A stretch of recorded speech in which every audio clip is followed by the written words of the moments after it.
봅시다. 우리 어디 해야 되냐면요.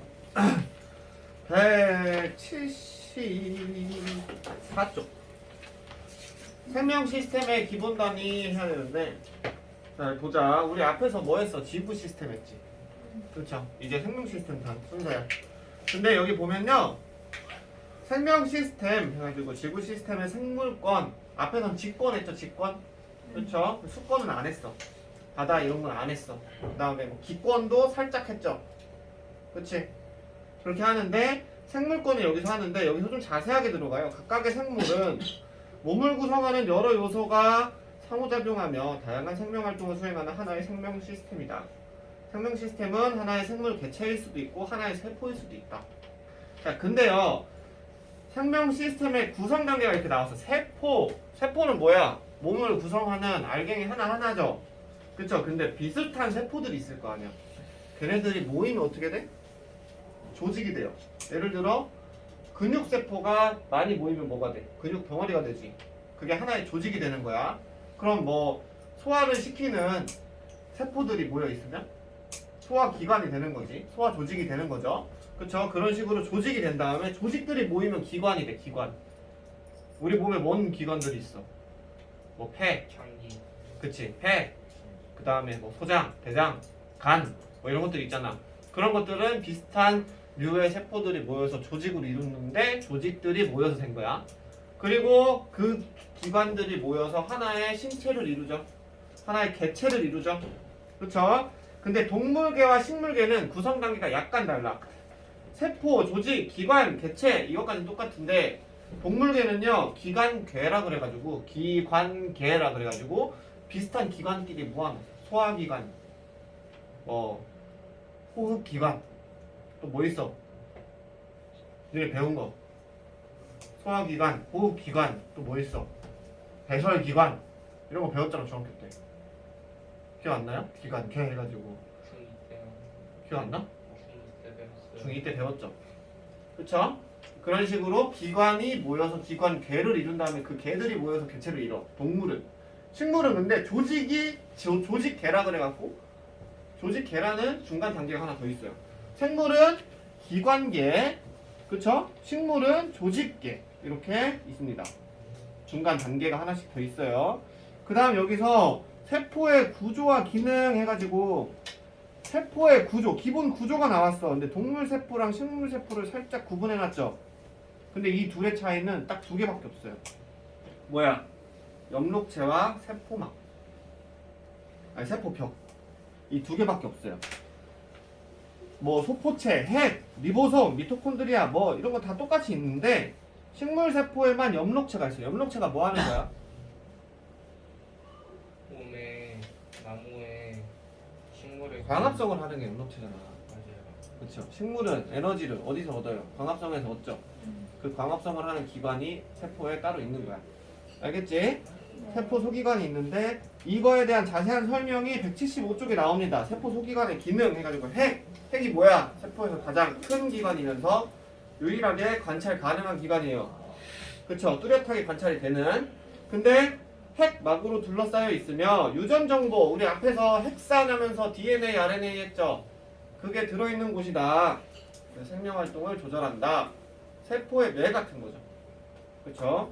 그다음 리보솜이라고 나왔는데 작은 알갱이 모양으로 DNA의 유전 정보에 따라 아미노산을 결합하여 단백질을 합성한다. 뭔 소리인지 모르겠죠? DNA의 유전 정보에 따라 아미노산을 결합하여 이 것에 대한 내용. 그러니까 DNA를 뭐 전사해서 RNA가 단백질을 형성하는 요 내용은 뒤에 나오니까 뒤에서 자세히 얘기할게요. 알겠죠? 그 다음에 소포체, 막으로 둘러싸인 납작한 주머니와 관으로 되어 있으며 핵막과 연결되어 있다. 리보솜에서 합성된 단백질을 골지체나 세포의 다른 곳으로 운반하거나 지질을 합성한다. 여기서 중요한 건 단백질을 다른 곳으로 운반한다. 알겠니? 그 다음 골지체, 막으로 둘러싸인 납작한 주머니가 여러 층으로 포개져 있는 모양이며 소포체에서 운반된 단백질, 지질 등을 막으로 싸서 세포 밖으로 분비한다. 이 밑에 보면요. 이 위에서 얘기한 핵, 리보솜, 소포체, 골지체에 대한 설명이 쭈루루 돼 있어요. 그러니까 핵에서 DNA가 있잖아. 그럼 그 DNA를 가지고 RNA를 만들어요. 그 RNA를 가지고 리보솜에서 RNA에 들어있는 정보를 통해서 단백질을 합성해. 그 합성한 걸 소포체로 옮겼다가 골지체로 옮겼다가 골지체에서 막으로 둘러싸서 밖으로 뽕 내는 거야. 준영이 듣고 있니? 네. 그래. 목소리 굉장히 멀쩡하다. 너 아프다더니?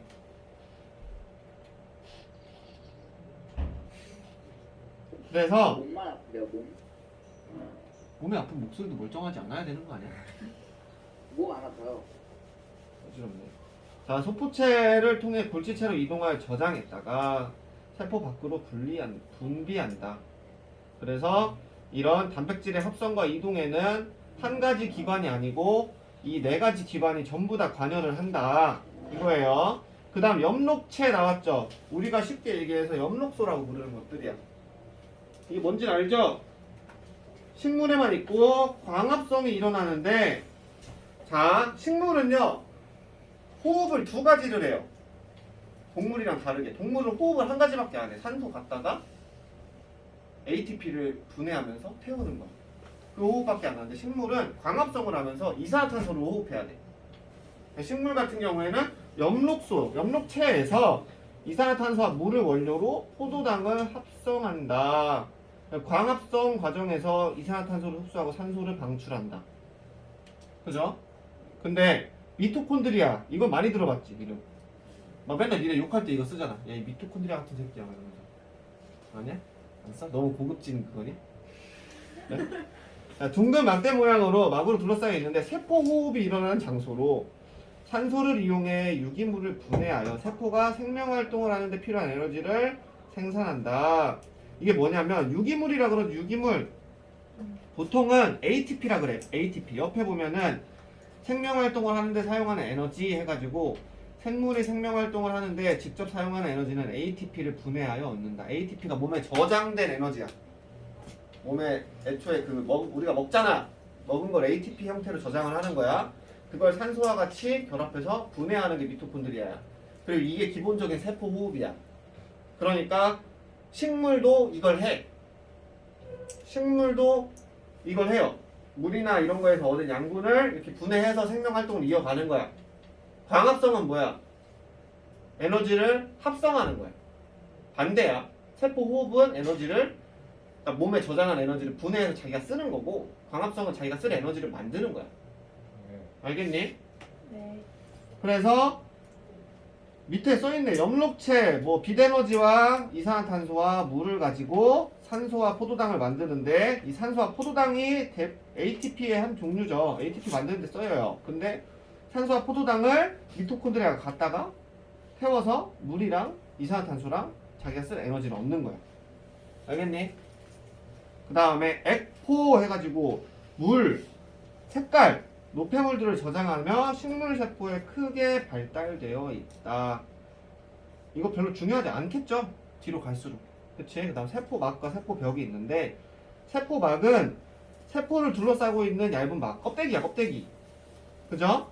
그리고 세포막은 뒤에서 또 자세하게 배울 거예요. 물질이 세포를 통과를 못하게 하고 걸르는 그 역할을 하는 게 세포막이야. 식물은 근데 동물이랑 다르게 세포막 말고 세포벽이라는 기관이 하나 더 있어요. 좀 딱딱하게. 알겠나요? 이거 구분은 좀 이따 또 할 거예요. 그래서 넘어가면 176쪽 보면 몇 번 할까? 3번. 생명 시스템의 구성 단계를 나타낸 것이다. 바로 안에 세포가 모이면 뭐가 된다고? 비슷한 세포끼리 모이면 조직이 되고, 조직이 모이면 기관이 되고, 기관이 모이면 개체가 되는데, 동물은 사이에 끼어있는 게 뭐야? 기관계. 식물은 조직계. 그죠? 그 다음에 그 4번 문제 지금 한 거네.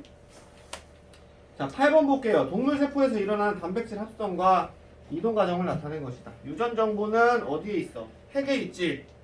단백질 합성을 어디서 한다 그랬어? 리보솜에서 한다 그랬어요. 리보솜. 이동은 어디서 해? 소포체에서. 그래서 껍데기로 포장해서 밖으로 나가는 게 골지체. 지금 뭔 소리인지 잘 모를 거예요. 갑자기 다짜고짜 이렇게 나와가지고. 그죠? 자, 그 다음 177쪽을 할 건데, 방금 전에 세포막 얘기를 했지? 세포막이 뭐였어? 세포를 바깥이랑 분리해주는 막이었어. 말 그대로. 세포막의 구성에 대해 지금 할 거야. 세포막의 구조에서 세포막의 주성분은 인지질과 단백질이다. 지질이 뭐라 그랬지? 지방 같은 거라 그랬지. 지방 같은 거. 근데 인지질은 인이 붙은 지방이야. 인이 하나 붙은 지방이야. 그리고 단백질은 말 그대로 단백질, 아미노산 덩어리야. 근데 인지질에 대한 구조가 오른쪽에 그림으로 살짝 나와 있어요. 인지질은 글리세롤에 인산을 포함한 성분이 결합한 머리 부분과 지방산 두 분자로 된 꼬리 부분으로 구성된다. 인산을 포함한 머리 부분은 친수성, 물이랑 친하고 머리 부분은 그 다음에 꼬리 부분은 지방산으로 된 꼬리 부분은 소수성, 물이랑 안 친하다. 그죠? 이거 뭐랑 비슷하게 생겼어요? 비누랑 비슷하게 생겼어. 얘네 비누의 원리가 뭐야? 비누의 원리가 뭐야? 머리는 친수성이고 꼬리는 소수성이야. 그치? 그래서 꼬리가 때에 붙으면 친수성인 머리가 물에 쓸려 나가가지고 때가 떨어지는 거야. 비누의 원리가 그거야. 비슷하죠? 그쵸? 근데 세포막의 구조는 인지질, 방금 얘기한 이 소수성, 친수성, 대가리 꼬리 있는 애가 이중이야. 근데 어떤 식이냐? 꼬리가 있고 머리가 있으면 이렇게 이중이야. 이렇게 이중이야. 이런 식으로 쭈쭈쭈쭈 이중이야. 그리고 요 사이사이에 단백질이 이렇게 있어. 단백질 껴있고 이렇게 다시 이렇게 벽이 되는 거야. 이렇게 벽이 되는 거야. 인지질이 이중이라는 게 이 얘기야. 여기 그림에도 있을 거야. 그죠? 인지질이 이중이고 단백질이 파묻혀 있거나 관통하는 구조로 인지질은 유동성이 있어. 단백질이 고정되어 있지 않고 계속 움직인다. 유동성이 뭐야? 좀 부드럽게 잘 움직이는 거죠. 그래서 위치가 고정이 아니다. 근데 밑에 세포막의 구조를 보면요. 인지질은 뭐 지질에 인산이 결합되어 있는 물질인데 머리 부분은 친수성, 꼬리 부분 소수성 어쩌 돼 있죠? 아까 얘기한 거야 이거. 친수성인 머리 부분이 물과 접한 바깥쪽을 향하고 소수성인 꼬리 부분이 서로 마주보며 배열한다. 그래서 단백질 중에는 물질 이동에 관여하는 것도 있고 인지질도 물질 이동에 관여를 해요. 그래서 2번에서 세포막의 선택적 투과성, 그냥 다 통과시키면 벽이 있는 게 의미가 없잖아. 그치? 얘네들은 필요한 것만 통과시킬 수 있어. 그거에 대해 얘기하는데 세포막은 물질의 종류에 따라 어떤 물질은 잘 통과시키고 어떤 물질은 잘 통과 안 시켜. 걸러. 그래서 물질 출입을 조절한다. 세포막을 통과하는 물질은 특성에 따라 각각 다른 방식으로 이동을 하는데 분자의 크기, 알갱이가 클수록 통과를 못하겠죠. 통과하기 힘들겠지. 그래서 작은 알갱이일수록 이 인지질 파트를 잘 통과해요. 작을수록. 그리고 지질에 대한 용해도 일반적으로 지질에 잘 녹아 인지질의 소수성 부분에 잘 섞이는 물질은 잘 통과한다. 그리고 전하, 전기를 띠는 물질은 여기를 통과를 잘 못해. 그래서 여기 잘 통과 못하면 어디를 통과해? 단백질을 통과해. 전기를 띠는 물질은. 그래서 인지질로 통과시킬 수도 있고 단백질로 통과시킬 수도 있는 거야. 알겠니? 네. 그 다음 밑에 세포막을 통한 물질의 이동해가지고 나왔는데 확산 이거 어디서 배웠어요? 중학교 때 냄새 퍼지는 걸로 배웠죠. 확산은 뭐야? 분자가 자기가 알아서 에너지를 가지고 퍼지는 거죠. 그쵸? 확산 막 겉에서 이렇게 시키는 거 아니라 지가 알아서 퍼지는 거잖아. 분자가 에너지를 가지고. 그래서 확산은 농도가 높은 곳에서 낮은 곳으로 이동하죠. 그치? 준하이가 방구를 꼈어. 방구 냄새가 빡 퍼지잖아. 왜? 엉덩이는 방구가 많으니까 여기 농도가 높고 공기는 농도가 낮으니까 농도가 낮은 곳에서 퍼지면서 냄새가 퍼지는 거 아니야. 그치? 확산은 농도가 높은 데서 낮은 데로 가요. 어? 근데 세포막을 통한 확산은 인지질 이중층과 막간지 단백질을 통해 일어나는데 인지질 이중층을 통한 확산 밑에 그림 보세요.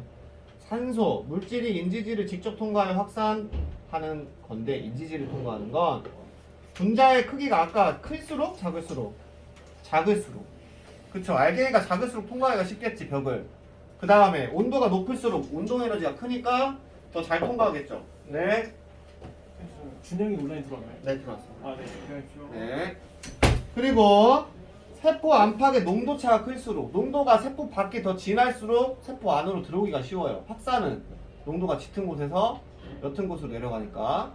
그 다음에 지질에 대한 용해도가 클수록, 지방에 잘 녹을수록, 쉽게 얘기해서 잘 확산한다. 이동 물질은, 그래서 이 인지질 이중층을 이동하는 애들은 밑에 써 있어요. 기체 분자. 알갱이가 작으니까. 그 다음 지용성 물질. 지용성 물질이 뭐야? 수용성, 지용성 하잖아. 지용성 물질이 뭐야? 물에 녹는 건 수용성이야. 기름. 기름에 녹는 거. 지방에 녹는 게 지용성이야. 그래서 지방산, 글리세롤 같은 지용성 물질들이 세포막 중에서도 인지질 이중층을 이용해서 통과를 해요. 그래서 예시로 폐포와 모세혈관 사이에 O2와 CO2 교환. 이거 뭐야? 숨 쉴 때 우리가 숨을 쉬면 폐포로 공기가 가잖아. 폐포에서 산소를 주고, 폐포를 지나면 모세혈관에 산소를 주고, 그 다음에 이산화탄소를 받아서 밖으로 다시 내쉬는 거 아니야. 그 교환이 이런 교환이라고. 확산을 이용한. 그 다음에 단백질을 이용한 확산은 촉진 확산이라고 불러요. 단백질은요, 특정 물질만 이동시킵니다. 농도가 클수록 빠르게 확산하지만 이게 이렇게 목이 안 좋네. 세포 확산 보면요, 농도 차이가 클수록 확산이 빠르다 그랬잖아. 근데 농도 차이가 어느 일정 이상을 넘어가면 크게 차이가 안 나. 그냥 일정 수준을 유지해요. 그거에 대한 표가 오른쪽에 있어요. 확산 속도. 그쵸?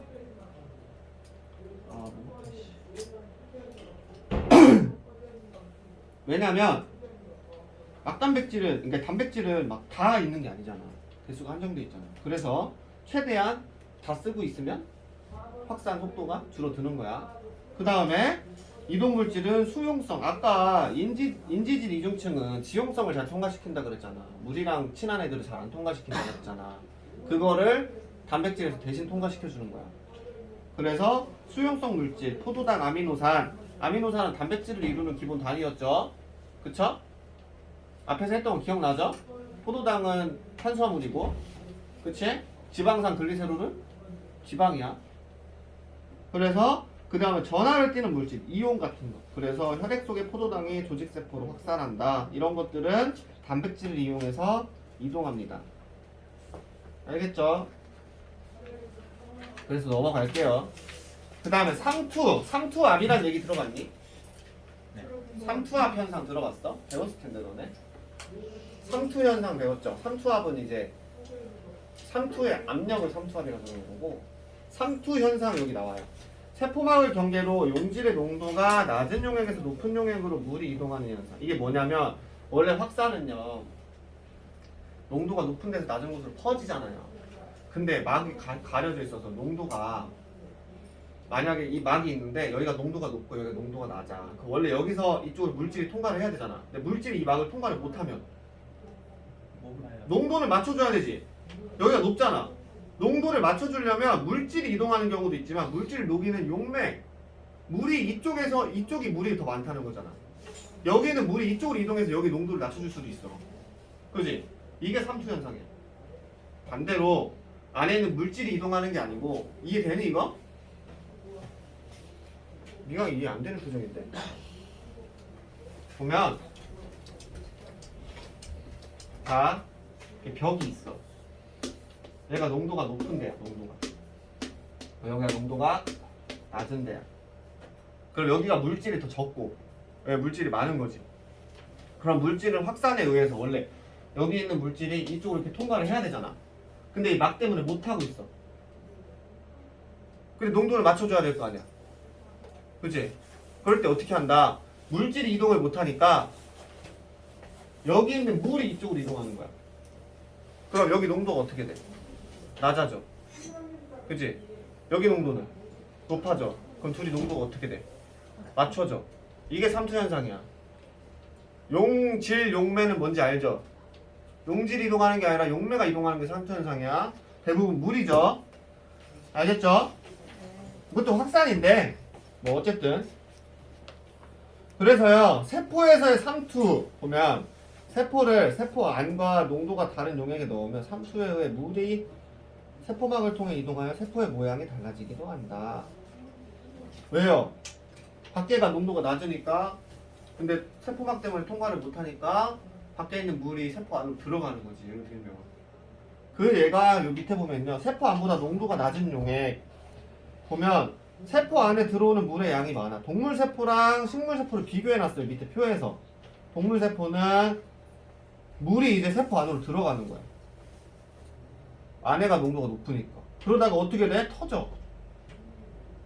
근데 식물세포, 자, 아까 전에 식물세포랑 동물세포의 차이 중에 두 가지가 있었잖아. 엽록체 말고 뭐 있었어? 세포벽 있었지. 세포벽이 단단하게 고정시켜준다 그랬어, 더. 네.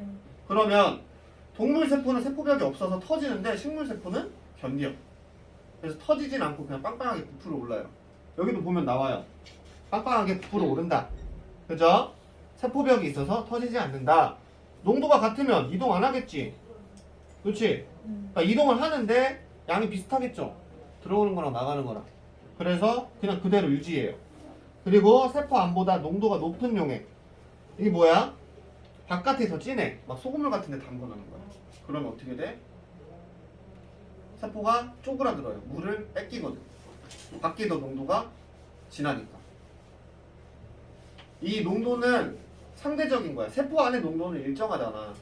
밖에 농도가 낮냐 높냐에 따라서 이 상투 현상이 다르게 나타나는 거야. 농도가 낮으면 밖에서 물이 들어오고 밖에 농도가 높으면 안에 있는 물이 밖으로 뺏기고. 알겠니? 그래서 상투에 얘 이거 밑에 뭐 콩팥의 세뇨관에서 모세혈관이 물을 재흡수한다 뭐 이런 거 있잖아. 식물에 비료를 많이 주면 식물이 말라 죽는다. 시든 식물에 물을 주면 싱싱해진다. 자, 비료를 왜 많이 주면 왜 식물이 말라 죽을까? 비료는 건강하라고 주는 건데. 사람한테도 비료를 많이 주면 식물 뿌리를 예로 들게요. 뿌리 옆에 비료를 많이 줬어. 그럼 식물 뿌리가 가지고 있는 물이 있을 거 아니에요. 그리고 흙이 비료를 많이 가지고 있잖아. 농도가 밖이 진해, 식물의 뿌리가 진해. 흙이 더 진하겠지 농도가. 그럼 농도가 진하니까. 근데 투과는 안 돼. 뿌리로. 뿌리는 일정 이상 비료를 다 준다고 주는 대로 다 먹는 거 아니잖아. 그럼 밖에 농도가 계속 진한 상태로 있지. 그럼 뿌리에 있는 물이 어떻게 돼? 상투에 의해서 밖으로 뺏겨요. 그래서 말라 죽는 거야. 그리고 쉬운 거 있잖아. 니네 샤워를 했어. 목욕탕 갔어. 손 쭈글쭈글해지지. 왜? 왜 쭈글쭈글해져? 손가락 쭈글쭈글해지는 거? 물 먹어서 그래. 상투 때문에 얘가 물 먹어서 그런다고. 손이 물 먹어서 부피가 커져서 탱글탱글했던 게 쭈글쭈글해진다는 건 건널비가 넓어진다는 거잖아. 그치? 그거야. 그게 상투 현상의 진짜 제일 쉬운 예예요. 알겠죠? 그래서 179쪽 보면 시간 왜 이렇게 빨리 간다. 2번에 A, B가 있죠. A는 뭐야? 단백질이고 B는 인지질이야. 그치? 2번 볼게요. B에 대한 설명. 인지질에 대한 설명을 옳은 것은 기억은 소수성. 머리가 기억이고 꼬리가 니은인데 머리는 소수성이었어? 친수성이었어? 친수성. 그래서 기억은 친수성이고 니은은 소수성이다. 틀렸죠? 1번은. 이중층을 이루고 있다. 맞아요. 세포막의 특정 위치에 고정되어 있어? 얘네들 인지질 이중층은 유동성이 있다 그랬죠. 고정되어 있지 않다 그랬어. 그래서 틀렸어요. 알겠죠? 그 다음에 6번 볼게요. 사람의 적혈구를 용액 X에 넣었을 때 변화야. 어떻게 됐어? 빵빵해졌어. 그러면 용액 X는 자 일단 동그라미 X 1번부터 볼게. 적혈구 막을 통한 물의 이동 원리는 3투이다. 맞죠? 막을 경계로 이동한 물의 양을 비교하면 들어온 물의 양보다 빠져나간 물의 양이 많다. 맞아요? 빵빵해졌다는 건 안에 들어온 게 더 많다는 거지. 그래서 X. 농도는 바깥이 낮은 거야, 바깥이 높은 거야. 물을 먹었어. 바깥이 낮으니까. 그래서 3번은 동그라미. 됐나요? 넘어갈게요. 선생님들 내일 이거 검사하는 거 알죠? 내가 봐줄게. 오늘 배운 거는 내일까지 안 해도 돼. 지난 시간 수요일까지 배운 것만 다 해놓으면 돼. 네. 수요일 날도 하나 빼줬죠? 충격량 거기 안 해도 된다고 했죠? 모르는 눈치인데. 자, 186조 생명 시스템에서의 화학 반응. 보면요. 생물도 나왔다가 화학이랑 연계를 했다가 계속 왔다 갔다 하고 있지. 그치? 조금씩만 파악을 해두세요. 그런 거. 물질 대사. 생명체 내에서 일어나는 모든 화학 반응. 기본적으로 우리가 밥을 먹고 그걸로 에너지를 얻는 것부터 시작해서 숨을 쉬고 세포에서 호흡하고 소화시키고 모든 화학 반응을 전부 통틀어서 물질 대사라고 해요. 뇌에서 명령을 내리고 뉴런이 어쩌고 저쩌고 이런 거 있죠? 전부 물질 대사라고 그래요. 생명체는 물질 대사를 통해 물질을 부대하여 에너지를 얻고 몸의 구성 물질을 합성한다. 물질 대사가 일어날 때는 반드시 에너지가 출입하며 효소가 관여한다. 효소에 대한 얘기는 좀 이따가 할게요. 물질 대사는 동화작용과 이화작용으로 구분한다. 자, 동화작용과 이화작용으로 구분을 하는데 동화작용은 작은 걸 합쳐가지고 큰 걸로 만드는 거예요. 우리 몸에서는 성장하는 데 제일 많이 쓰죠. 동화작용. 왜? 단백질을 합성해서 근육을 만들고 뼈를 만들고 머리카락 만들고. 그치? 근데 이걸 할 때 뭐가 필요해? 만드는 거니까 에너지가 필요해. 오케이? 이화작용은 반대로 쪼개는 거야. 언제 하냐? 우리 뱃살 많지? 맞지? 몸에 에너지가 필요하면 이 뱃살을 갖다가 분해해요. 분해를 하면서 거기서 에너지를 얻는 게 이화작용이야. 오케이? 근데 목이 왜 이렇게 아프지 오늘? 동화작용은요 에너지를 필요로 한다 그랬지? 쓴다 그랬어. 그쵸? 근데 반대로 얘기하면 에너지를 저장하는 거야. 동화작용은. 봐봐, 우리가 소화를 할 때 중학교 때 배웠잖아. 포도당 먹어. 아니, 탄수화물 먹어. 탄수화물 자체로 우리가 흡수를 못하니까 이빨로 자르고 침으로 녹이고 해서 분해하고 포도당까지 만들었죠. 근데 포도당 상태로 저장을 하면 힘든 거야. 넣을 데도 없고. 그치? 그래서 그걸 다시 합성을 해. 에너지를 넣어서. 그걸 나중에 분해해서 쓰는 게 이화. 그 다음에 합성할 때 에너지를 필요로 한다 그랬잖아. 그게 동화작용이야. 알겠어? 이런 식이야. 그 밑에 있죠. 에너지를 흡수해서 동화작용을 하면 단백질이 되고 단백질 뭐 이런 것들이 이화작용할 때 에너지를 방출하면서 포도당이 쪼개지면서 뭐 이산화탄소 물이 된다 뭐 이런 게 있잖아. 그쵸? 근데 이 이화작용이나 동화작용을 할 때 효소가 필요해요. 효소를 써요. 알겠죠? 그 밑에 표 잠깐 볼게요. 물질대사와 생명체 밖의 화학반응의 비교. 물질대사는 세포호흡인데 반응 온도는 36.5도에서 37도.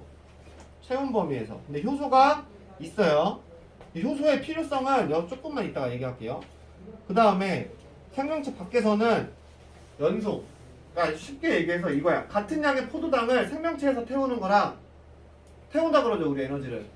같은 양의 포도당을 생명체에서 태우는 거랑 밖에서 불질러서 태우는 거랑 나오는 에너지 양은 똑같아. 태우는 거랑 몸에서 태우는 거랑 밖에서 태우는 거랑 에너지 양은 똑같아. 근데 밖에서 불로 태울 때는 한 번에 확 이거지. 생명체 안에서는 그게 안 돼. 왜? 온도가 낮으니까.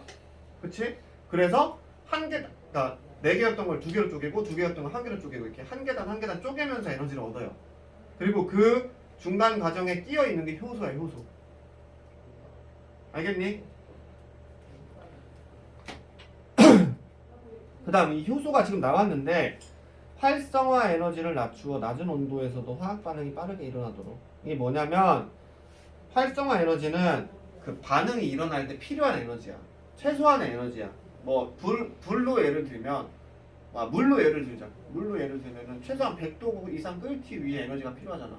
그게 활성화 에너지야. 근데 효소가 붙어버리면 그 에너지가 낮아져. 그러니까 더 쉽게 화학 반응이 일어나는 거야. 효소는 화학 반응을 도와주는 요소야. 알겠니? 원래 조금 더 힘들게 해야 되는데 효소가 그 필요한 에너지를 낮춰줘. 그래서 좀 더 편하게 분해를 하거나 합성을 하는 거야. 동화작용, 이화작용을 할 때. 그래서 효소의 작용 보면 주 성분이 단백질이므로 효소마다 고유한 입체 구조를 가진다. 단백질은 아미노산이 여러 개 아미노산이 합성하는 거 보고 뭐라 그랬어 우리? 무슨 결합? 펩타이드. 그렇지, 펩타이드 결합. 그래서 폴리펩타이드가 구부러지고 휘어지고 꼬여서 만들어진 게 단백질이라 그랬어. 그쵸? 근데 단백질이니까 당연히 효소마다 고유하게 꼬이고 뭐 배열 자체가 단백질 아미노산의 배열 자체가 다 다르겠죠. 고유한 입체 구조를 가진다. 효소는 입체 구조에 들어맞는 반응물과 결합하여 에너지를 낮추고 반응을 촉진한다. 반대로 얘기하면 자기랑 안 맞는 물체랑 결합하면 반응해 안 해. 반응을 도와주지 않아. 맞는 애들끼리만 붙는 거야. 알겠지? 그걸 보고 기질이라고 그러는데 딱 맞는 기질이랑 붙어. 그리고 밑에 효소의 작용 원리 보면요. 반응물이 효소에 붙어요. 그래서 반응물을 쪼개거나 붙여서 생성을 하죠. 그럼 떨어져 나가. 근데 효소는 일회용이 아니야. 썼던 걸 계속 쓸 수 있어. 그래서 양이 많이 많이 필요하지 않아? 많이 필요하지 않아. 극소량만 필요해. 효소의 특성, 그래갖고 기질 특이성. 이게 뭐냐? 아까 붙는 거 보고 반응하는 애들 보고 뭐라 그랬어? 기질이라 그랬지. 기질 특이성은 한 종류의 효소는 한 종류의 기질에만 반응해. 그 소화 효소하고 우리 효소 앞에서 배웠잖아 중학교 때. 소화 효소 할 때 뭐 탄수화물 녹이는 소화 효소는 아밀레이스가 있고 지방을 녹이는 건 펩신이었나? 위에서 나오는 거? 뭐 그런 것도 있다 그랬지. 단백질 녹이는 효소도 따로 있고. 왜 그랬을까?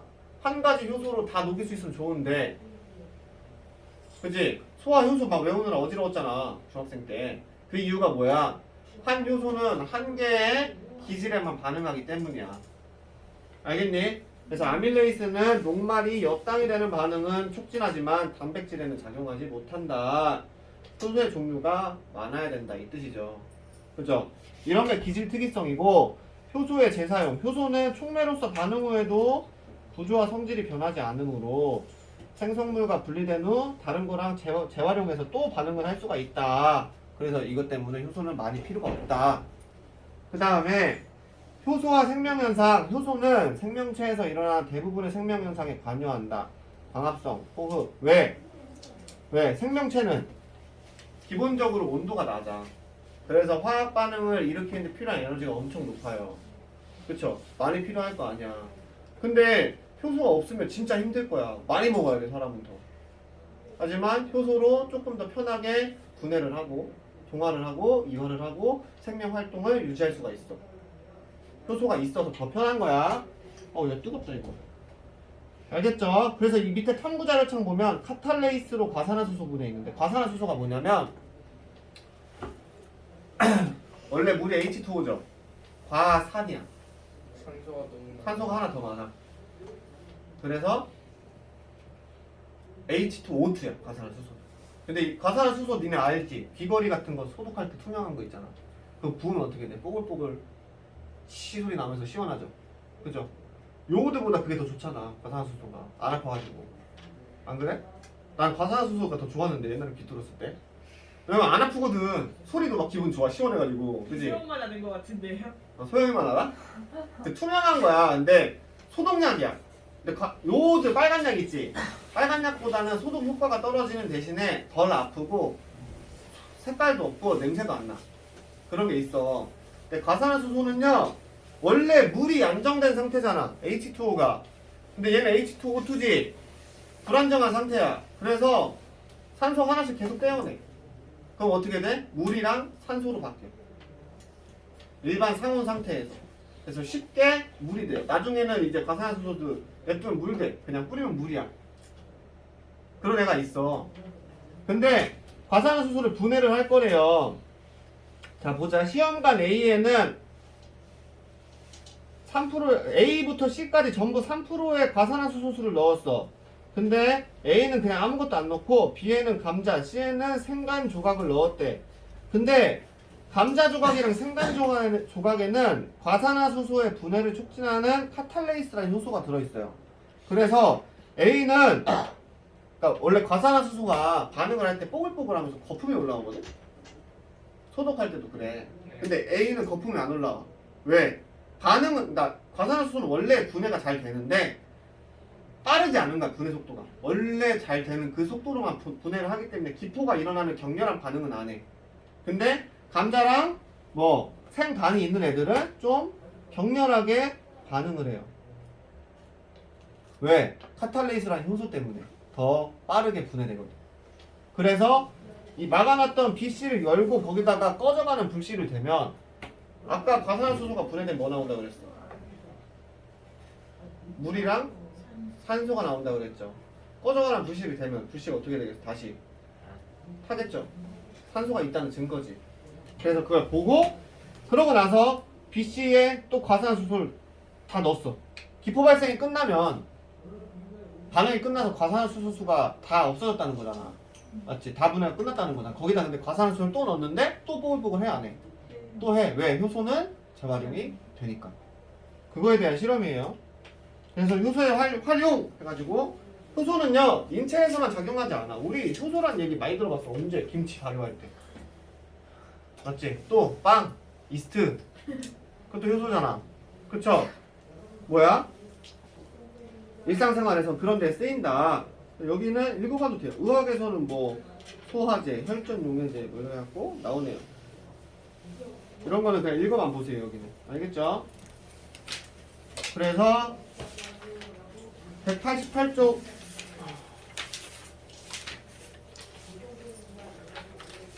188쪽 문제 풀어보고 잠깐만 쉴게요. 준영아 죽었니? 살았니? 네. 살아있지? 뭐라고요? 뭐라고요? 아니야 됐어. 자 2번 동화작용과 이화작용에 해당하는 것을 보기 있는 것을 보세요. 동화작용이 뭐였어? 합성이야 분해야? 합성이요. 합성이야. 작은 걸 큰 걸로 바꾸는 거. 그래서 니은 그 다음에 에너지를 흡수해. 그치? 왜? 합치려면 에너지가 필요하다 그랬잖아. 예. 저장하는 역할도 한다 그랬어. 광합성은 합성이지? 네. 그럼 동화작용이겠네. 반대로 이화작용은 분해하는 거라 그랬어. 그 에너지를 내뱉죠. 그 내뱉는 에너지를 가지고 우리가 몸을 움직이는 거라 그랬잖아. 네. 세포 호흡 같이. 그죠? 네. 그래서 구분 다 했죠? 그리고 그 다음에 6번 다음 현상과 관련 있는 효소의 특성을 쓰세요. 시험관에 녹말, 단백질, 지방을 넣고 아밀레이스를 첨가했더니 녹말이 분해되어 옆상에 생겼다. 그러나 단백질과 지방은 변하지 않고 그대로 남아있었다. 이게 뭐였어? 효소의 특성 중에서도 기질, 특이성. 한 가지 기질에만 반응하는 거였어.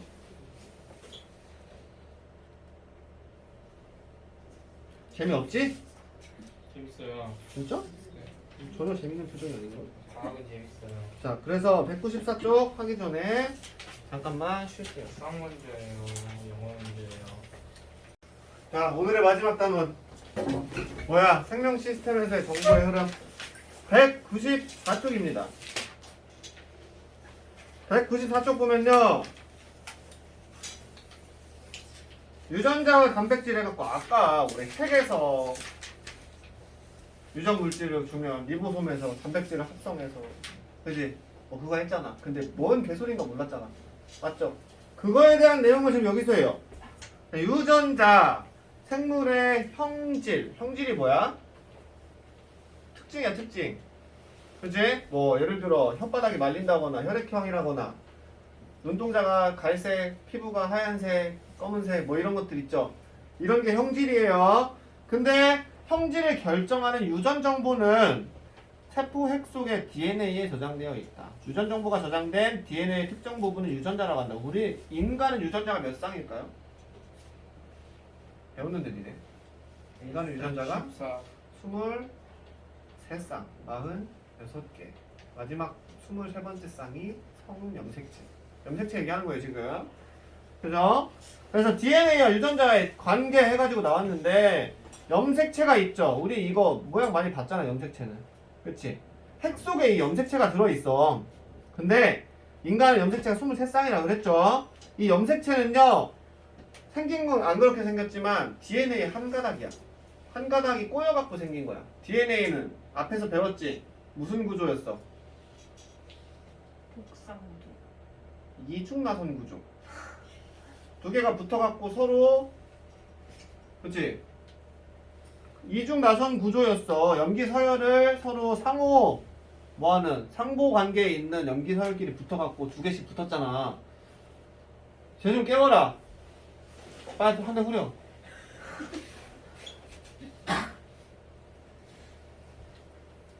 따뜻해갖고 벗어. 야 벗어. 패딩 벗어. 패딩 벗어. 아 저희가 딱 저거 아래구나. 따뜻하니까 졸린 거 아니야. 자, 그래서 DNA는 단백질과 결합한 상태로 세포 핵 속에 있으며 세포 분열 시 응축하여 막대 모양 염색체로 나타난다. 유전자는 DNA의 특정 부위에 있으며 한 분자의 DNA에는 수많은 수의 유전자가 있다. 특정 유전자는 특정 단백질에 대한 정보를 저장한다. 그래서 이 유전자와 단백질이 나왔는데 생물은 유전자의 유전 정보에 따라 효소를 비롯한 다양한 단백질을 합성하고 단백질에 의해 다양한 형질이 나타난다. 이 단백질을 합성하는 걸 뒤에서 배울 거야. 유전 형질이 나타나는 과정. 갈색 눈동자 유전자와 파란색 눈동자 유전자 종류가 두 개죠. 근데 이 눈동자는요 멜라닌 색소. 우리 피부랑 똑같아. 우리는 황인종이잖아. 백인들은 멜라닌 색소가 적은 거고 흑인은 멜라닌 색소가 많은 거야. 그 멜라닌 색소가 비정상적으로 뭉쳐서 생긴 게 점이고, 그죠? 그래서 단백질을 멜라닌 합성을 많이 하는 유전자가 있고 조그마한 유전자가 있는 거지. 많이 하면 눈이 갈색이 되는 거고 적게 하면 파란색이 되는 거고 이런 식으로 유전 정보가 저장이 돼 있어요. 알겠죠? 그리고 이 알비노 증후군이라 그래서 멜라닌 색소를 합성하지 못하는 병도 있어요. 사람도 걸려. 머리털도 흰색, 피부도 흰색. 그래서 근데 멜라닌 색소가 피부에서 하는 역할이 뭘까요? 색깔을 진하게. 자외선 차단. 그래서 그 알비노에 걸린 사람은 선천적인 질병이거든. 그 증후군에 걸린 사람 햇빛에 막 쬐면 안 돼. 피부 안 걸려. 그런 게 있어요. 뭐 어쨌든 이건 참고할 거고. 그래서 유전 정보의 흐름 해가지고 이제 진짜 얘기야 여기서부터. 생명 중심 원리. 세포 내에서 이루어지는 유전 정보의 흐름을 설명하는 원리로 유전 정보는 DNA에서 RNA를 거쳐 단백질로 전달된다. DNA가 뭐였지? DNA가 핵산 중에서도 정보를 저장하는 애들이었어. 맞지? RNA는 전달하는 애들이었어. 기억 안 나죠? 며칠 전에 배웠는데. 기억나죠? 그래서 RNA를 가지고 단백질 합성을 한다 그랬는데 그 과정을 우리는 배우지 못했어. 그냥 그런답니다. 그런답니다. 이러고 넘어갔잖아. 그 과정을 여기서 배울 거예요. 자, 생명 중심 원리 여기 살짝 그 밑에 그림 보면요. DNA가 핵에서 RNA로 전사라는 거래요. 전사. 싸우는 거 아니야. 칼제비 아니야. 거미 일어나. 잠시만요. 전사라는 걸 해요. 그 뭐냐면 자신의 정보를 복사하는 거야. RNA. 그래서 RNA가 세포질을 통해서 바로 밖으로 나와요. 핵공을 통해 세포질로 빠져나온다. 그 다음에 이 RNA를 번역해서 단백질을 합성해. 근데 자, 앞에서 얘기했어. 우리 힘들어. 앞에서요 뭘 했냐면요 기본 단위에 대해 얘기했어.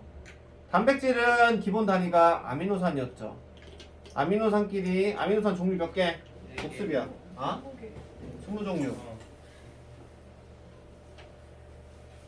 아미노산끼리 무슨 결합을 해서? 펩타이드 결합을 해서 폴리펩타이드가 돼서 단백질을 이룬다 했잖아. 그리고 RNA는 기본 단위가 뭐였어? 뉴클레오타이드였어. 그래서 폴리뉴클레오타이드가 된다 그랬지. 지들끼리 붙어서 인산이랑 해가지고 맞지? 그거 지금 복습한 거야. 단백질을 RNA를 가지고 리보솜에서 단백질을 합성을 하는데 첫 번째부터 볼게요. 유전 정보의 저장. 자, DNA는요 염기서열이 있었죠. 염기서열. 몇 가지 염기가 있었어. 네 가지 뭐? 아데닌, 구아닌, 사이토신, 그 다음에 티아민. 맞죠? 이렇게 기억력이 떨어져서요. U 어? 걔는 RNA고 티아민이 없잖아. RNA에는 티아민이 없잖아. 걔 대신 유라실이 있잖아. 맞아요. 이 기억력 문제 안 풀었다 이거지? 잘 풀었어요. 자, 아데닌, 구아닌, 사이토신, 타이민 해가지고 티아민이 아니라 타이민이네. 나도 그거 했네. 어쨌든 난 이거 맨날 헷갈려. 근데 티아민이랑 타이민이랑 티아멧도 있어요. 티아멧은 티라미수. 물충아. 그래서 나열되어 있는데 유전 정보는 유전자를 이루는 염기 서열에 저장된다. 이 아데닌, 구아닌, 사이토신, 타이민 이렇게 갖고 네 종류가 순서가 막 정해지면 그게 유전 정보야. 3염기 조합이라고 해요. DNA에서 아미노산 하나를 지정하는데 염기 3개가 필요해. 예를 들어 뭐 1번 아미노산은 아데닌, 구아민, 뭐 사이토신 순서고 뭐 2번 아미노산은 뭐 아데닌 2개에 사이토신 하나 뭐 이런 식으로 3번은 아데닌, 사이토신, 아데닌 뭐 이런 식으로 3개의 염기 서열을 가지고 1개의 아미노산을 저장해. 근데 왜 3개일까? 이것도요 아미노산의 종류에 관계가 있어요. 자, 염기서열 4종류죠? 네. 그쵸? 염기가 종류가 4개잖아. 네. 근데 2개만 가지고 표시를 해. 그럼 몇 종류까지 표시할 수 있을까? 이거 확률 문제야. 2개를. 두 개로. 염기서열 2개인데 여기에 들어갈 수 있는 가지수가 4가지야. 그럼 총 표현할 수 있는 가지수가 몇 가지? 8가지. 16가지. 4가지인데 아. 곱해야죠. 근데 아미노산의 종류는 몇 가지? 20종류. 그러면 이 염기서열 2개로 아미노산 20종류를 다 표현할 수 있어? 없지. 그래서 3개의 염기서열이 필요해요.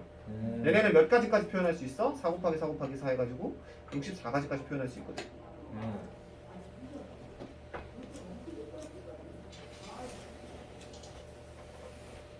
자, 그래서 3염기 조합 트리플렛 코드라고 부르는데 이 3개의 염기 조합에 따라서 아미노산의 종류가 정해지는 거야.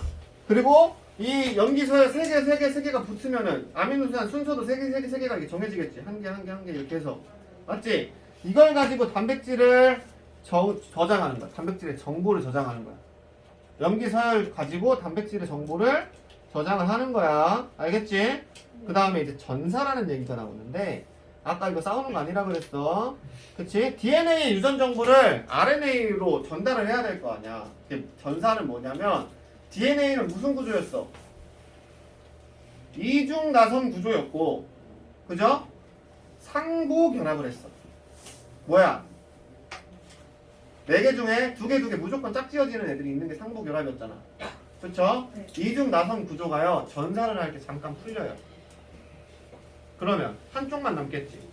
그리고 나서 RNA를 만드는 애들이 뉴클레오타이드가 있잖아. RNA의 뉴클레오타이드들을 가지고 조합을 해. 예를 들어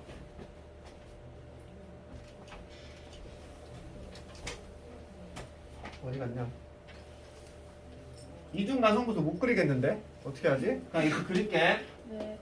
이렇게 해갖고 여기에 뭐 구아닌, 뭐 아데닌, 타이민, 티아민, 티아민, 타이민, 뭐 아데닌, 뭐 사이토신, 뭐 아데닌 그냥 이렇게 하자. 이렇게 했었어. 이게 쭉쭉쭉 있었어. 그치? 원래 그 여기에 상부결합이 돼 있어야 되지. 이중나선 구조. 근데 걔가 일단 잠깐 떨어져. 그리고 나서 뉴클레오타이드들을 가지고 나서 여기다 붙여. 어떻게 붙여? 얘 상부결합이 누구지? 나 까먹었어. C. 사이토신이야. 그러면은 사이토신을 가진 뉴클레오타이드가 여기 와서 붙어. 아데닌은? T. 근데 RNA에는 타이민이 있어 없어? 그럼 뭐야? 유라시 여기 붙어 이렇게. 그래갖고 뭐가 돼? 얘는 T니까 A. A 아데닌 여기 붙어. 얘는 다시 유라시 이렇게 붙어. 그럼 여기 뭐가 생겨? 하나의 RNA가 생겨. 맞아? 그럼 이 정보가 여기 전달된 거잖아. 왜냐면 얘는 짝지가 돼 있으니까. A. 그치? 이게 전사야. 이 과정이 전사야. 그래서 이중 나선구조가 잠깐 풀려서 여기 뉴클레오타이드를 갖다가 붙여가지고 RNA를 만드는 거야 지금 여기서. 이 과정이 전사야. 오케이? 이거 풀린 건 어디 있어요? 풀린 건 잠깐 여기 옆에 떨어져 있겠지. 뭐 옆에서 구경하고 있겠죠. 나도 몰라요. 네. 알겠죠? 그래서 자 위에서 우리 DNA에는 3염기 조합이라 그래갖고 3개씩 뭉쳐서 하나의 아미노산을 나타낸다 그랬죠. 그렇죠? 근데 RNA는요 이 3개가 묶여서 얘도 하나의 염기를 나타낼 거 아니야. 그 아미노산을 나타낼 거 아니야. 얘를 보고 코돈이라고 불러. 코돈이라고 불러요. 하나의 아미노산을 나타내는 정보체. 3개의 염기서에 묶여서. 알겠니? 그리고 이거 종류가 몇 가지겠어? 64가지가 나올 수 있겠죠? 뜨거. 그죠? 그래서 코돈은 DNA에서 상보적으로 전사된 것으로. 말 되게 어렵지? 상보가 뭐였어? 짝짓는 애들끼리 짝짓는 거였어. 전사는 뉴클레오타이드 이렇게 조합해서 붙이는 거였어. RNA 새로 조합하는 거였어. 그치? 상보적으로 전사되기 때문에 정보가 전달이 되는 거야. 말 어렵죠? 알겠어요? 그러면 이제 전사가 완료됐어. 얘 복사 끝났어. DNA 복사 끝났어. 그럼 어떻게 돼? 얘는 떨어져 나가고 이중 나선 구조 옆에서 구경하던 애가 다시 와서 붙어요. 알겠죠? 왜? 왜 웃어? 구경이라고 하는 게 웃겨서요. 열심히 일해라. 난 그거 할 테니까. 그쵸? 그 다음에 다음 장 넘어가자. 196. 전사까지 했어 우리. 그치? 유전 정보의 번역으로 갑니다 이제. RNA의 유전 정보에 따라 단백질이 합성되는 과정. 번역은 정보 우리 아까 이 코돈이 딱 만들어졌잖아. 그럼 이 코돈 하나에 저 지정된 아미노산 종류가 있을 거 아니야. 그걸 아미노산을 그 순서에 맞춰 붙이는 게 번역이야. 그래서 RNA의 코돈이 지정하는 아미노산이 펩타이드 결합에 의해 순서대로 연결되어 단백질이 형성된다. 이게 어디서 일어나? 우리 합성 어디서 한다고 그랬지 아까? 리보솜에서. 오케이? 리보솜에서 핵에서 RNA가 나와. 우리 전사는 핵에서 일어나. DNA가 핵에 있잖아. 그렇지? 그래서 전사는 핵에서 일어나요. 그 RNA를 뭐 밖에 뭐 지나다니니? 귀신 있냐? 예쁜 언니 지나갔어? 예쁜 언니. 자, 핵에서 핵에 있는 구멍을 통해서 밖으로 내보내 RNA를. 그 RNA가 어디로 가냐? 리보솜으로 가. 리보솜. 맨 처음에 했던 그 리보솜이야.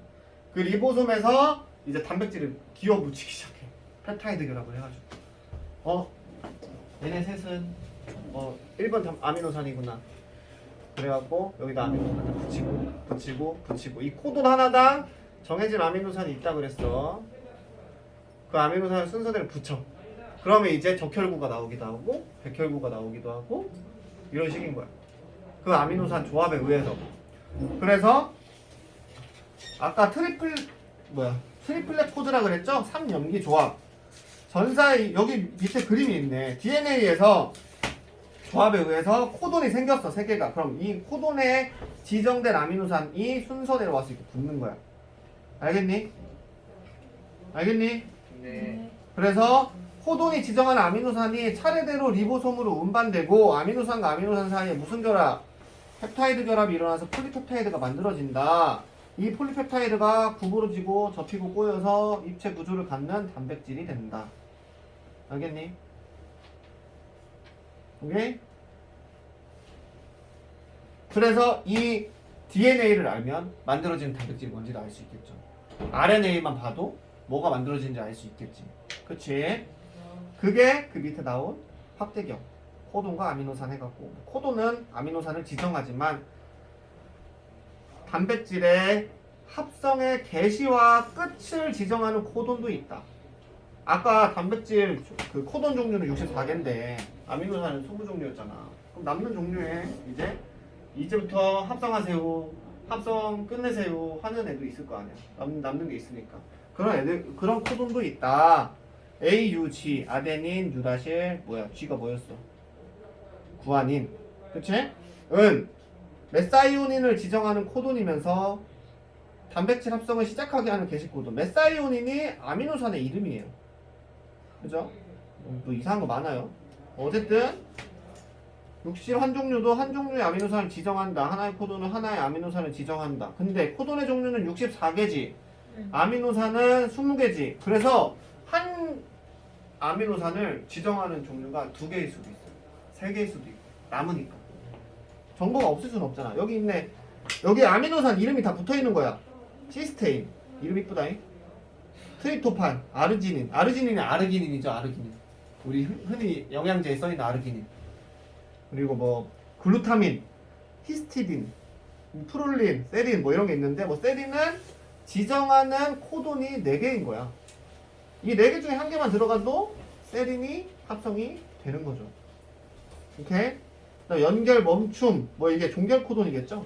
연결 멈춤이 맞죠? 얘가 이제 그만 붙이세요 하는 뜻이야. 알겠지? 그래서 오늘 내용 끝이에요. 이렇게 DNA에서 전사를 해서 뭐 RNA 합성을 하고 RNA 합성한 거 가지고 코돈이 생겨서 그 코돈에 아미노산을 붙인다. 눈빛 뭐냐? 뽑아버린다.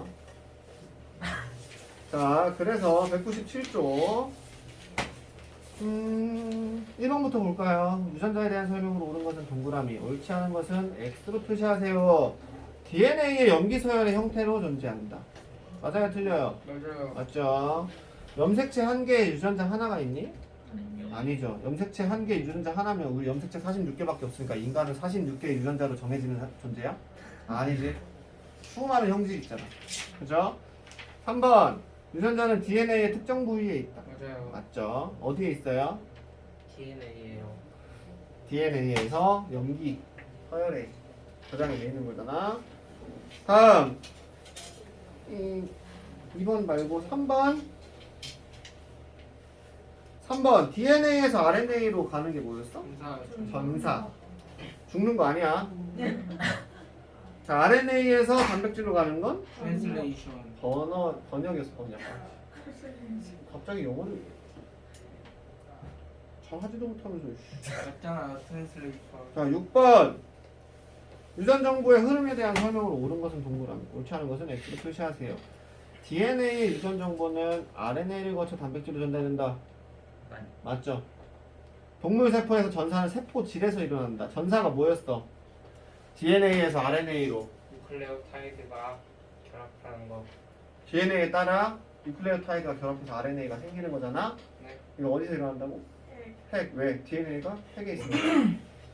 오케이? 다음 3번 번역은 세포질의 리보솜에서 일어난다. 이건 맞죠? 4번 유전자로부터 전사된 RNA의 염기 서열에 의해 아미노산 배열 순서가 결정된다. 맞죠? 염기 서열이 정보를 저장하고 있다 그랬죠?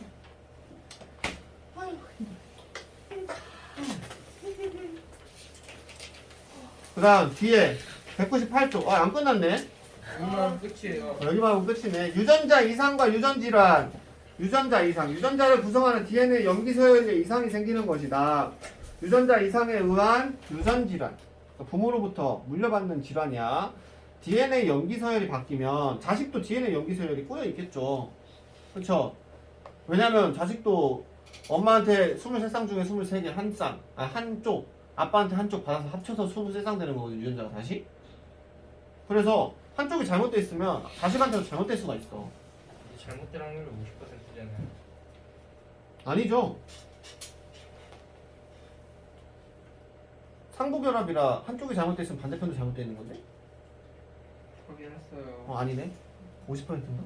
맞아요. 몰라. 24쪽 된 거일 거구나. 자, 그래서 번역 과정이 정상적으로 일어나지 않거나 바뀐 염기 서열이 비정상 단백질로 번역돼요. 번역 과정에서 잘못되거나 하면 유전 질환이 나타날 수 있다. 페닐케톤요즘 유전자 이상으로 페닐알라닌 분해 요소가 만들어지지 않았어요. 페닐알라닌이 뭐야? 이것도 아미노산이야. 앞에 그 표에 있어. 페닐알라닌이라고. 맞아요. 뭘 맞아요? 피자에 들어가요 그거. 근데 페닐알라닌이 분해가 돼야 되는데 안 되면 몸에 쌓이다가 이게 페닐케톤 등으로 바뀌어서 뇌 조직을 손상시킨대요. 나 이거 처음 들어보는 병이야. 이게 DNA 때문에 그런 거래. 분해 효소를 만들 수가 없어서 DNA가 잘못돼가지고. 그 다음에 난 모양 적혈구 이건 들어봤죠? 적혈구는 원래 무슨 모양이야? 약간 튜브 모양이야. 아니 움프파이. 네. 근데 난 모양이면 산소가 잘 붙어 안 붙어? 잘 안 붙어서 빈혈이 심해요. 산소 전달이 그걸 해가지고. 근데 그거에 대해 여기 밑에 나와 있네요. DNA 정상 헤모글로빈 유전자는 CTT 해가지고 RNA로 전사될 때 GAA로 전사가 돼야 돼. 그래서 글루탐산이 이렇게 돼가지고 정상 헤모글로빈이 나와야 되는데 비정상 헤모글로빈 유전자는 타이민 대신에 아데닌으로 대체가 된 거야. 그러면 전사된 RNA도 아데닌 대신에 뭘로? 유라실로 대체가 되죠. 그쵸? 그러면 아미노산 하나가 바뀌어. 글루탐산이 들어갈 자리에 발린이 들어간 거야. 이 배열에 의해서. 그러면 헤모글로빈이 좀 이상하게 생겼어. 맞죠? 그래서 적혈구가 남 모양이 된답니다. 알겠나요? 그 다음 유전부 체계 공통성. 이건 뭐냐면 지구에 사는 생물들은 서로 다른 유전 정보를 가지고 있어 모습과 생활 방식이 다양하지만 거의 대부분의 생명체는 유전 부호가 동일해. 이게 뭐냐면 이 DNA를 유전 부호라 그래. RNA도 유전 부호지. 그러니까 DNA에서 정확히 얘기하면 DNA에서 3염기 조합 있죠. 아까 플랫코드, 트리플렛 코드라고 했던 거. 그 정보를 저장하는 방식. 그리고 RNA에서 뭐 코돈. 그쵸? 얘네가 유전 부호야. 근데 모든 생물들이 유전자, 그러니까 염색체의 개수는 달라. 염색체의 개수가 다르기 때문에 서로 그 번식을 못해. 번식을 못하는 이유 중에 하나 그거야. 근데 어쨌든 하지만 유전 부호, 코돈이랑 3염기 조합은 똑같은 거야. 그래서 이걸 통해서 아 공통조상으로부터 진화해 왔구나 라고 추측할 수가 있대요. 유전 정보가 4종류의 염기서열. 모든 동물들이 다 4종류의 염기서열, 구안인, 이거 사이민 다 갖고 있는 거야. 얘네들 전부. 개수랑 모양이 조금 다를지언정. 알겠죠? 난 리보솜에서 단백질 합성하는 거 다 똑같고 해석하는 방법도 다 똑같대. 그래서 같은 코드는 세균과 사람에서 같은 아미노산으로 번역된다. 오케이? 유라실은 세균이나 사람에서 모두 페닐알라닌을 지정한다. 이런 식으로. 예외인 것도 있긴 해요. 그 옆에 궁금해 표시되어 있는 거에 써있어요. 그 예외 일부 바이러스가. 어쨌든 다음 유전부호 체계의 공통성을 활용해서 사람이 세균의 유전부호 체계와 같으므로 사람의 유전자를 세균에 넣으면 사람 유전 정보대로 단백질을 합성한다. 생명공학 기술을 이용하여 세균에서 사람의 인슐린과 생장호르몬 같은 단백질을 대량 생산할 수 있다. 이거랑 비슷한 걸로 그게 있죠. 인슐린이랑 그 당뇨병 치료제잖아. 인슐린이. 그렇지.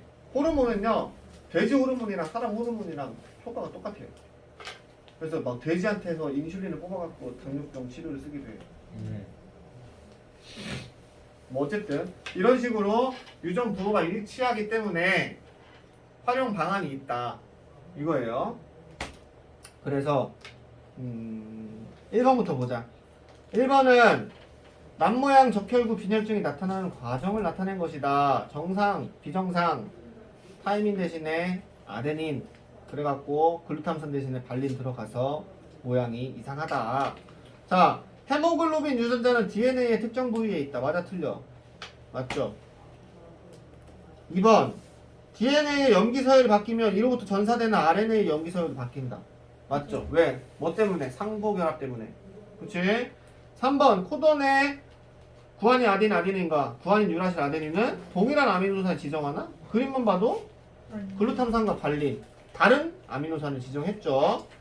이상이 생긴 유전자에서 전사된 RNA는 번역되지 않는다. 번역 안 돼요? 됐으니까 발린이 들어간 거 아니야. 그치? 5번 비정상 헤모글로빈은 적혈구 모양을 바꿀 수 있다. 맞죠? 네. 이렇게 해서 1번 끝났고요. 3번 생명체가 공통적으로 사용하는 유전보호 체계와 관련 용어와 설명을 이렇게 연결하세요. 1번 DNA는 뭐야? 디귿이요. 디귿 저장물질이 저장물질. RNA는 뭐야? 기억이야? 리을이야. 유전정보 전달.